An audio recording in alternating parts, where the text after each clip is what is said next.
बेयाव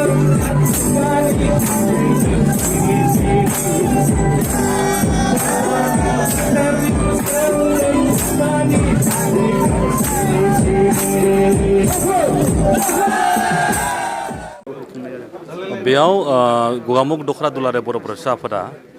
दिनै जिथि जादों। बेनि आसोल कारनानो जाहैबाय मा जाहोना जाहैबाय मा दिनै जोङो जोंनि गेजेराव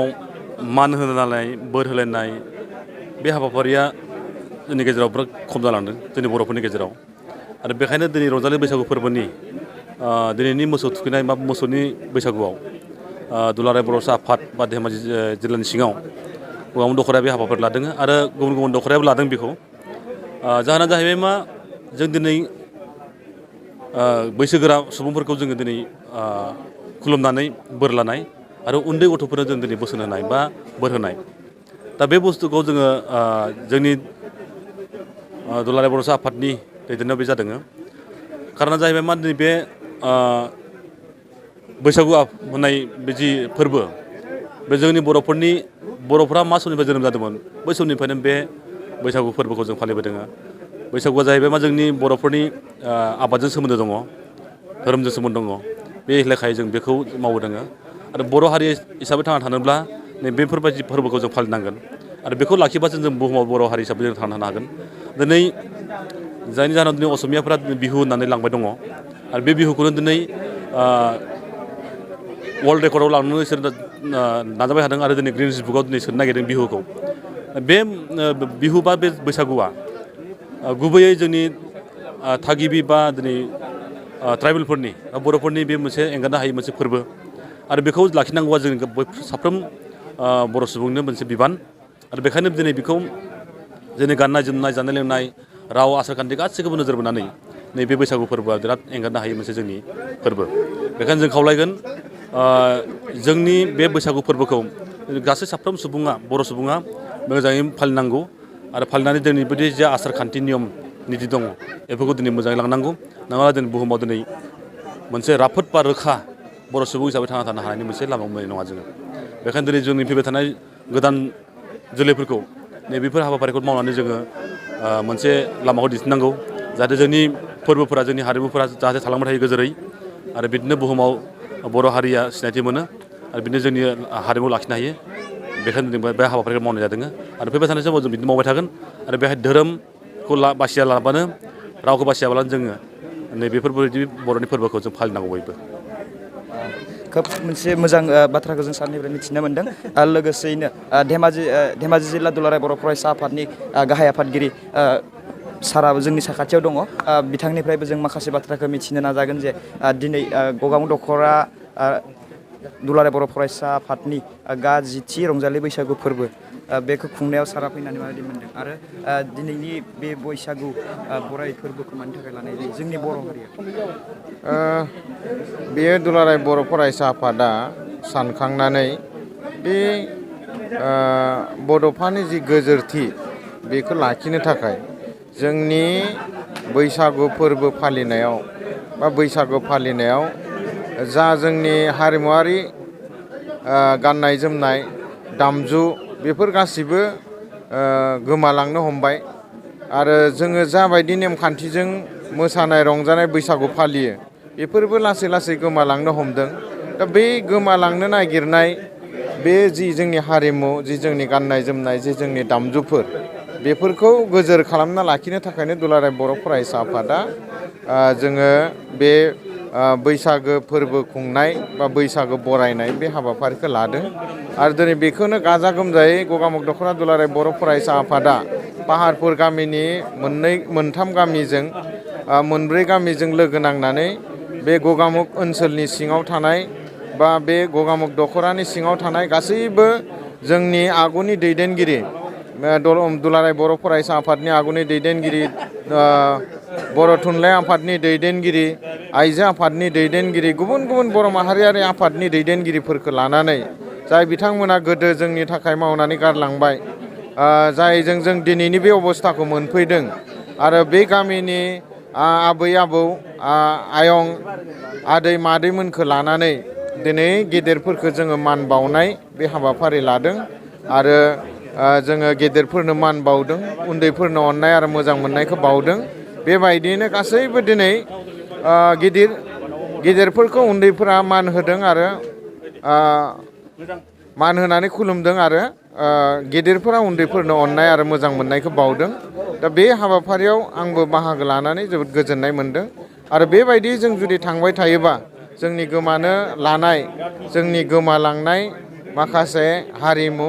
माखासे जोंनि आसार खान्थि, माखासे जोंनि दामजु बेफोरखौ जोङो मोनफिननो हागोन, बेखौ जोङो आसा खालामनो हायो। आदसा दिनैनि दिनाव मानि थाखाय मोसौखौ जोङो थुखै लोबै माला गानहोनानै जोङो मोनसे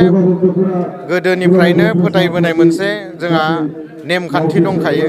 जे बर'फोरा जिहेथु आबाद मावनानै जाग्रा आरो बेवहाय जोङो मोसौजोंनो आबाद मावनानै जायो। दा बेखायनो बे मोसौखौनो मोनसे इसोरजों मोनसे फोथायनाय सोमोन्दो लाखिनानै बेखौ जे जों मोजाङै लाखिनांगौ, बेखौ जे जोङो अननांगौ, बेखौ जे जों बारायहोनांगौ, बेखौसो जोङो जोंनिनो मोनसे आंगो जोंजों थाफादेरनाय बाहागो, बेखौ नायनानै बेनि मोजांनि थाखाय, बेनि बारायनायनि थाखाय, बेखौ फोलेर बारायहोनायनि थाखाय जोङो गोदोनिफ्रायनो सोलिबोनाय जे जोंनि बायदि फिथाइ, बायदि बिफां बिलाइ बे माखासेखौ जोङो लाफानानै जोङो दिनैनि दिनाव मोसौनो माला गानहोनानै मोसौनो थाव गोथां एबा जानाय थावनि गङाव, आसुगुराव आरो माखासे कालार लगायनानै जेरै हांगारबो लगायफानानै थाव गोथांजों लोगोसे बेवहाय बिनि मोदोमाव फोथा फोननानै होनाय जायो, जाहाथे जेबो बेमार आजार जाया, जेबो बादा बिगिनि फैया, बेनि थाखाय बेखौ गोदोनि समनिफ्रायनो बर' माहारिया फालिबोबाय थादों आरो दिनै बेखौनो नोजोर बोनानै बेखौनो इयुनसिमबो बे हारिमुखौ लांफानो नागिरनानै दिनैबो जोंनि बर' सुबुंफोरा, बर' माहारिया मोसौनि बिहु होननानै दिनै फालिदों। लोगोसेयैनो सार दिनैनि दिनाव जिथुनाखि गोखा गोखै मोनसे जों जानायखौ लायो, दा बेखौ मानि थाखाय लायो? दा बेनि गेजेरजों जों जि मोनबोदों, बे मोनबोनाय बायदिब्ला जोंहा गोबां दुखु खस्थ' खालामनाय थायो, लोमजा साजा फैयो, बायदि बारहावा बिदि फैयो, जाहाथे बेफोरो दुखु मोननाय, जोंनि गाज्रि बारहावा, जे बेमार आजार बेफोर जाहाथे जानो हाया, बेजों जोंनि जि जामुं, बे जामुं जानायनि गेजेरजों दानगारलाङो बा खुनु बेमारफोर जानो हाया, बै नोजोरखौ नायनानैनो मुलि बायदि रोखोमै गोखा गोखैखौ बाहायनानै बर'फोरा जायो होननानै जोङो बुंनो हायो। दिनैनि बराय फोरबोजों लोगोसे माबाफोर सावरायनां आयदा लानाय जादों? बिदि सावरायनां आयदा लाथाराखैब्लाबो जों जे जोंनि हारिमु, जोंनि गाननाय जोमनाय, मोसानाय मुसुरनाय गासैखौबो जोङो गोजोरथि खालामनानै लालांनांगोन। बे गोजोरथि खालामनानै लालांनांगोननि थाखायनो जोङो एसेब्लाबो जोङो सावरायनांगोन आरो सावरायनायखौ लागोन आरो बे सावरायनायनि गेजेरजों दिनै जेसेबां बेवहाय दुलाराय बर' फरायसा आफाद गगामुग दख'रानि खावलायनायाव बाहागो लादों, बिथांमोन बाहागो लानायफोरनो जोङो साबायखर जासिगोन जे बिथांमोना बाहागो लाफैनानै गोमालांनो नागिरनाय जि जोंनि आसार खान्थि, नेमखान्थि, बेवहाय जोङो गाहायै बुङोबा दख'रा दुलाराय बर' फरायसा आफादनि खावलायनायाव थुनलाइ आफाद फैदों, बेजों लोगोसे हारिमु आफाद जोंहा दंफायो, आइजो अनसाय आफाद जोंनि लोगोआव दंफायो, आरोबाव UBPOनि जोंनो बाहागो लादों, आरोबाव जोङो बेवहाय गुदि फोरोंगिरि आफाद बेबो बाहागो लादों। दा बिदिनो जेसेबां दङ बेवहाय जोंनि बैसागु फोरबो आफाद दङ मोननै जोंनि ओनसोलाव, बे मोननैबो बाहागो लादों। फोरोंगिरि जोंनि ओनसोलाव थानाय गुदि गेजेर गोजौ फरायसालिनि फोरोंगिरि बिथांमोनाबो जोंजों लोगोसे बाहागो लादों। दिनैनि जि हाबाफारि खोब गिदिर नङाबाबो थेलेबलेबैनो मोनसे मोजां हाबाफारि जादों आरो बेवहाय राजखान्थिनि माखासे सुबुंफोराबो बाहागो लादों, खोब मोजां जादों। आरो आङो धेमाजि जिल्ला दुलाराय बर' फरायसा आफादनि जानानै गासैबोनिसिम जोंनि आफादनिफ्राय बिग्रायारि गाहाम हामलायथि आरो बैसागो बोथोरनि बयनिसिमबो गेदेरफोरनो मान खुलुमनायखौ जासिहरदों आरो उन्दैफोरनो अननायखौ जासिहरदों गासै रायजोफोरनो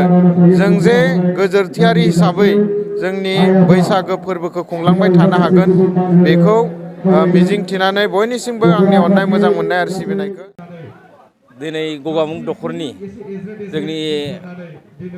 गगामुग दखरा जोंखौ जुदि मोनब्रै गामिजों सरजाबनानै बिबानखौ होदोंमोन माने ओरैबायदि माने बैसागो फोरबोखौ बरायलांनांगौ होननानै ओंखायनो जों दा मोनब्रै गामिजों जों सरजाबनानै बैसागो फोरबोखौ जों दिनै हारिमुनि सिनायथिखौ जों फिरफिरा उरायहोबाय दिनै रायजो राजाजों जों ओंखाम ओंख्रि जाहोदों आरो रंजालि बैसागुखौ जों फोरबोखौ जों फालिलांदों बेनिखायनो जोंनि गोसोआव बिराद जोबोद गोजोननाय मोन्दों मानो होनब्ला जों बेबादि जों रंजालि बैसागु जों खुंफिननो मोनाखैमोन जों मोनब्रै गामिजों जों देग्लाय गोदान बोसोराव जों दिनै रंजालि बैसागुखौ जों बरायनो हरनो हानायखाय जोंनि गोसोआबो मोजां मोन्दों मानो होनब्ला जों मोनब्रै गामिजों गोसो गुदुं जानानै जों खामानि मावनो हादों रायजो राजाखौ जों सुंफुंनो हादों बेनिखायनो जों जोबोद गोजोननाय मोन्दों मानो होनब्ला दिनै रायजो राजायाव जोंखौ सापर्ट होदों जे दिनै बिथांमोना बुंदों जे गुबुन जायगाफोरावबो बेबादि रंजालि बैसागो फोरबोखौ मानिलांदोंमोन होनना बुंदों जों अब्लाबो जोंनि गामियावनो दिनै मोनब्रै गामिजों सरजाबनानै जों 1 नं पाहारपुर 2 नं पाहारपुर बाहनिबारि गबिन्दपुर जों बिथांमोन मोनब्रै गामिजों जों दिनै रंजालि बैसागुखौ जों बरायहरनायनि थाखाय जोंनि गोसो गोरबोआवबो गोजोननाय मोन्दों आरो बोथोरफ्राबो मोजां दिनैनि दिनाव दिनै अखाबो गैया बारबो गैया मोजां बारा सान्दुंबो दुङाखै हाव हाव जायाखै होमब्लाबो दिनै रंजासालिफोरा रंजागासिनो दङ अब्ला जों जोबोद गोजोननाय मोन्दों बेसेबांसो सुबुंफोरा बेयाव बाहागो लादों जोंनि बे सुबुं माहारिफ्रा बहुद फैदों जे आफादनिफ्राय 120 जन फैदों आरो बे जोंनि मोनब्रै गामिजों न'खरसेयाव साब्रै फैनानै जायो माने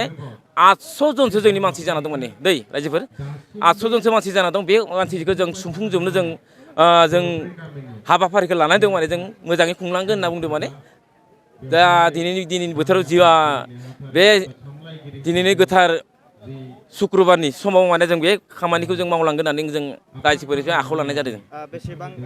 साबायखर बावहरगोन जे गगामुग दखरा दुलाराय बर' फरायसाफोरा नोंथांमोननि गामियाव फैनानै जे बे बैसागु बराय फोरबोखौ खुंफैनायनि थाखाय